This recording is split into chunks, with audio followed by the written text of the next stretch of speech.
Hello, and welcome to The Interview with me, Willie Lowry. In this series, we explore the relationship between the U.S. and the Middle East. With leading voices from both sides, we peel back the layers and get to the heart of what really drives American interests in the region. Perhaps no person has shaped American foreign policy in the Middle East more than Dennis Ross. Starting in the late 1970s, Ambassador Ross worked for Democratic and Republican administrations, rising to Middle East envoy under President Bill Clinton. A key architect of the Middle East peace process that saw the signing of the Oslo Accords and Israel establish relations with Jordan. Ambassador Ross has been an outspoken advocate for a two-state solution. But with Israel waging wars in Gaza and now Lebanon, the prospect of peace seems distant. Does the veteran diplomat still hold hope? Ambassador Ross, thank you so much for joining us. I want to start with the situation in Lebanon and the stunning death of Hassan Nasrallah, the longtime leader of Hezbollah. How does his death at the hands of an Israeli airstrike change the situation? Well, I think it's a dramatic development, not simply because he was a very charismatic figure within Lebanon, really turning Hezbollah into not just a non-state actor, but a non-state actor that actually controlled the state. Here is a state that's been turned into a failed state, largely because of Hezbollah, a state that hasn't been able to have a new president since November 1, 2022 because of Hezbollah, a state that basically serves Iran's interest rather than Lebanon's interest because of Hezbollah. And Hezbollah was the most important proxy of the Iranians. It was a proxy who trained all the other proxies. People tend to forget the Iranians don't necessarily speak Arabic. Hezbollah does. So if you're talking about the Houthis, or you're talking about Hamas or Islamic Jihad or Kataib Hezbollah or Saif al-Haq in Iraq, all of them were trained by Hezbollah. So suddenly, it's not just that Nasrallah himself is gone, it's that the whole leadership cohort is gone. Hezbollah can't trust its communications. There's no command and control. Orders can't easily be given, or if they are, the Hezbollah operatives who receive them aren't certain that it's not Israelis who are actually transmitting this. So Hezbollah is in a state of shock and in complete disarray. And the most important proxy for Iran, is now weakened and vulnerable. The Lebanese state might be able to reassert itself.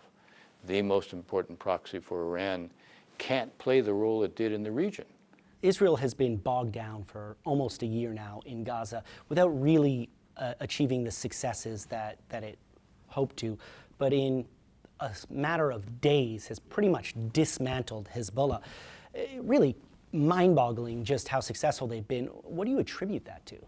Well, what I think we've seen is that probably for the last 18 years, the Israelis have penetrated Hezbollah, developed a plan to deal with it, and were completely complacent towards Hamas in Gaza.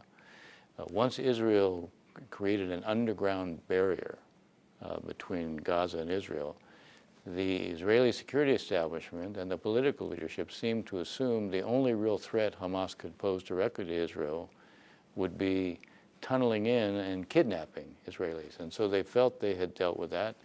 They didn't take seriously the idea that Hamas would ever think about actually trying to invade. Okay, they might engage for a couple of days in firing rockets into Israel, and Israel would answer that, make them pay a price, and that would buy time. So there was a kind of presumption that Hamas was not a problem. Clearly, Israel's intelligence assets were not committed to Hamas. Everything was committed to dealing with Hezbollah because that's where they thought the real threat came from. What happened on October 7th from Hamas is exactly what was anticipated that Hezbollah would try to do in the north. And I'm not theorizing about that. I was told that by the senior Israeli military leadership, including when I visited the Israeli-Lebanese border a couple of times over the last couple of years. You recently wrote that you think Nasrallah's death is an opportunity for peace. Could you elaborate? Hezbollah not being able to foment the kind of trouble that it could, Hezbollah being the most important proxy actor for Iran, suddenly you're weakening the whole axis of resistance, the so-called axis of resistance. I actually call it the axis of misery because every single state where they're prominent, that state has no prospects, no hope, is either paralyzed or pretty much in a hopeless kind of situation. But nonetheless, they created leverage and coercion. And that's what Iran wanted, to build pressure on everyone else in the region, not to take steps that they would see as isolating it or, in a sense, trying to transform the region in a direction where peace could become more possible with the Israelis. And there could be a regional integration as well. So you weaken Iran and its most important proxy, its ability to be a troublemaker goes down. It doesn't disappear. And we shouldn't assume that if the moment is lost, that Hezbollah won't act to recoup. It will, and Iran will try to ensure that it does recoup.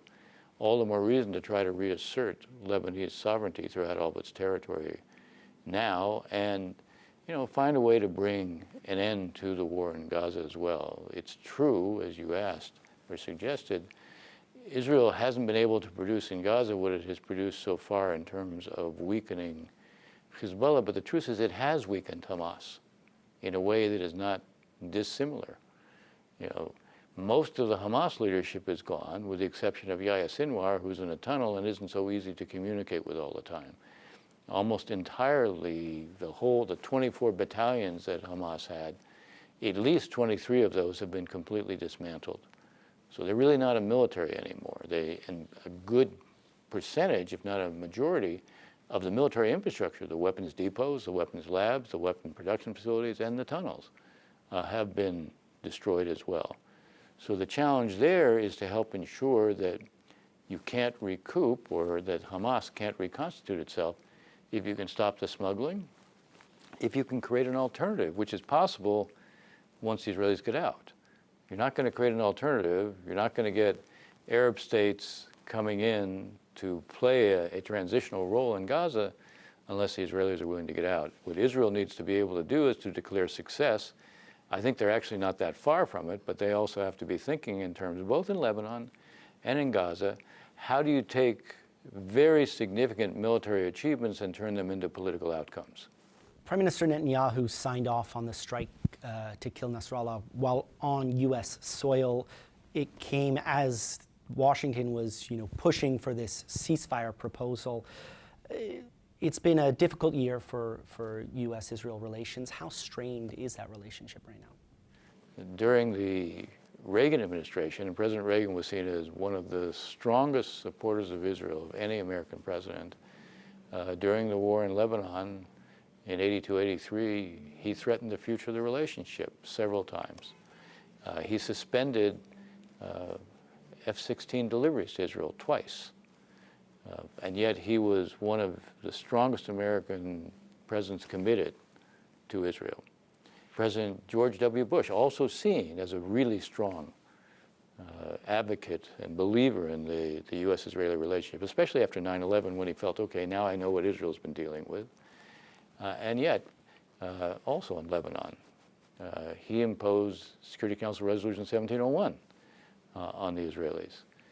My point here is, and I can cite Democrats as well, my point here is that this is a relationship that has been built on a combination of values and interests. Israel is the only democracy in the Middle East. If anybody wanted a testament to that, all you had to do is look at the large demonstrations in response to the effort by the Netanyahu government to create a judicial transformation, where you had hundreds of thousands of people, which would have been the equivalent of multi-millions here, out every Saturday night to protect what they saw as separation of powers in Israel's democracy. So there's a deep democratic ethos, and there's some questions, obviously, about the current government and how committed it is to that. That tends to add to some of the tensions between us now.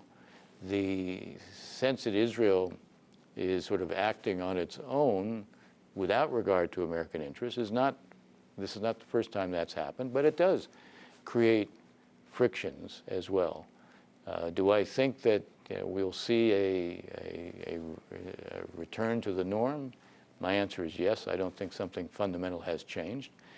But I think if we see an Israeli government that looks like it's not living up to its democratic values, then I think that could erode the relationship. Do I think this is a government that will continue to exist long into Israel's future? No.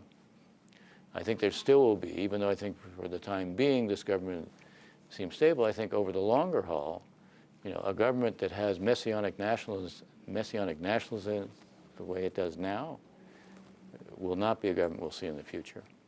Roughly 42,000 Palestinians have been killed in Gaza. The death toll is climbing in Lebanon. We now have an invasion underway. I guess kind of two questions. Yeah. Is there anything that Israel can do that would make the U.S. say, enough? Enough is enough, you have to stop. And second question, what is Israel's long-term goal in Lebanon, do we think? And is a sustained invasion, something we've seen multiple times in the past, a possibility? Look, I think if there was a sustained invasion and they got bogged down there and they expected continual American support in that context, it would be increasingly difficult for the American administration to be doing that. But I don't think the Israelis are interested in a sustained invasion. I think what they're talking about now are short-term incursions, taking out the Hezbollah infrastructure that has been built up right along the border in villages. I would go to the border and I would have IDF people point out to me, that house there, they've built up with all sorts of weapons. They showed me, by the way, a video of a tunnel. There were, a few years ago, the Israelis discovered 5 tunnels. I went into one they didn't destroy. The tunnels were long and deep. They knew they couldn't explode them, so what they did is for each tunnel they brought 500 trucks, cement misters, and poured liquid cement into the tunnels. Now they showed me the videos where they came out in houses on the other side.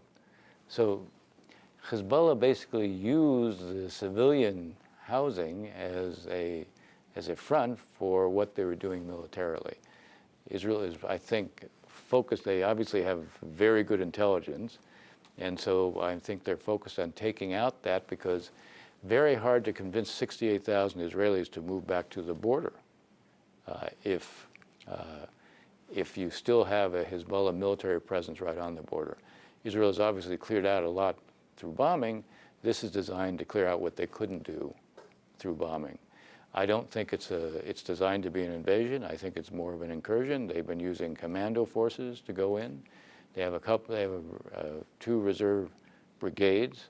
Again, if this was a full-scale invasion, the buildup force would be dramatically larger.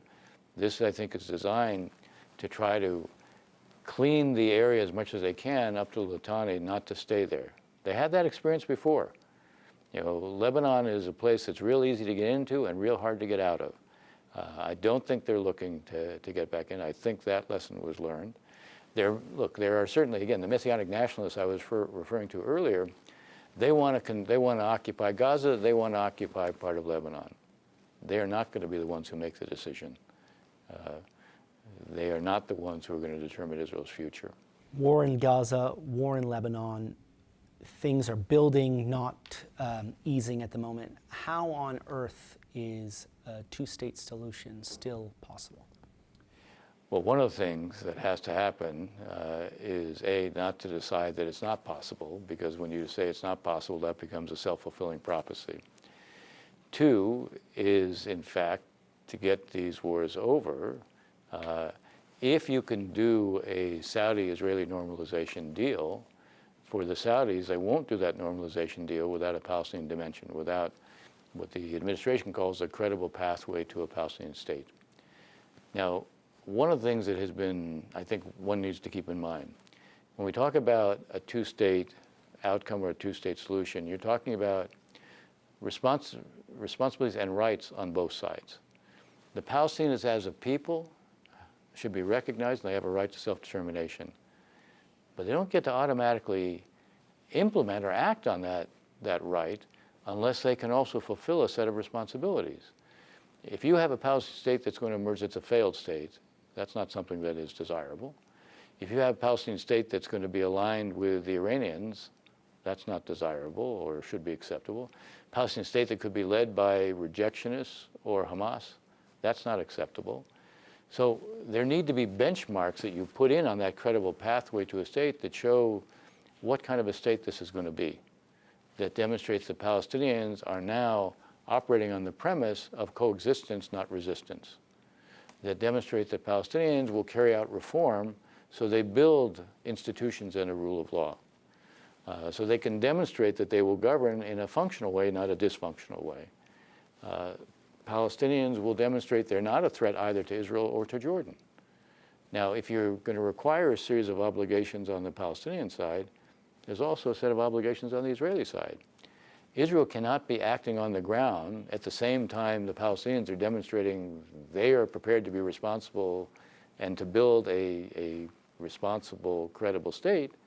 Israel can't be acting on the ground in a way that makes it impossible to ever have a Palestinian state. So there has to be things that the Israelis will not do in the West Bank, meaning they will not expand physically, territorially, settlements. Who leads that peace process? Is it the U.S.? Is it regional partners? Because it doesn't seem at the moment like it can come from within. One of the interesting things about building peace there is there needs to be a top-down approach, which creates a direction and a political cover, but there needs to be a bottom-up approach. If all you have are sort of broad slogans about what you're committed to, but it's betrayed by what happens on the ground, no one will believe it, not after all this time. So there needs to be a ground-up effort, just as there's a top-down effort. Will it come exclusively from within? No, not a chance. First of all, you have two publics right now that are completely traumatized. For Israelis, it's still October 7th. Hostages are still being held. There's been no accountability for what went wrong on October 7th, either with the military or with the political leadership. Until you have accountability, a full explanation for why it took the military so long to do anything on October 7th, and the hostages are still there, then Israel will remain consumed by the pain of October 7th. And when you're consumed by trauma, you can't think of anybody else's pain. But the same is true of the Palestinians. They look at what's happened in Gaza, and all they can think about is the pain that Palestinians have absorbed. They can't absorb or acknowledge even that there's been pain that the Israelis have. So the idea that they can start a peace process themselves, given those two traumas, that's illusory. That's just an illusion. So yes, it probably has to be led by the U.S. with support from others, both in the region. Arab states can play a role that they haven't in the past.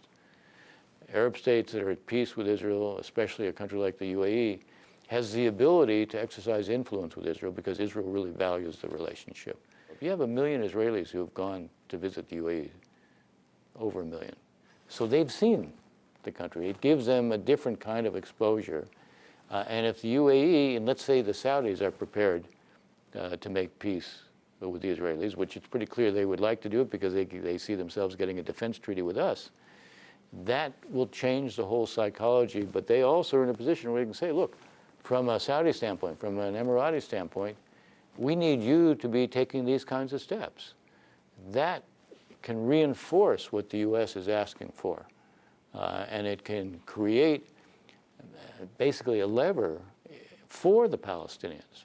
Now, the Palestinians also have to be prepared to do things for themselves. They can't simply repeat old slogans and say, you know, we don't have to do anything, we just have to give you the slogan.